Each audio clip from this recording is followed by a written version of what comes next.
കണ്ണൂരിന്റെ രാഷ്ട്രീയ ചരിത്രത്തിൽ ഇതാദ്യമായാണ് ജില്ലയിൽ പ്രവർത്തന സ്വാതന്ത്ര്യം നിഷേധിക്കപ്പെടുന്നു എന്നാരോപിച്ച് CPM ഒരു നിരാഹാര സമരം നടത്തുന്നത്.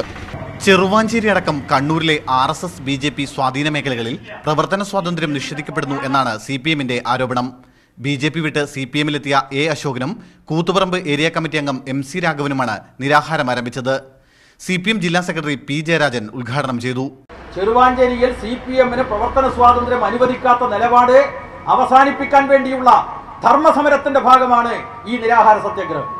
പ്രവർത്തന സ്വാതന്ത്ര്യം എന്ന ആവശ്യമുന്നയിച്ച് കഴിഞ്ഞ ദിവസം CPM ശക്തി കേന്ദ്രങ്ങളിലൂടെ BJP നടത്തിയ ജനശക്തി യാത്രയ്ക്ക് തൊട്ടുപിന്നാലെയാണ് RSS അക്രമങ്ങൾ അക്കമിട്ട് നിർത്തി CPMന്റെ സമരം.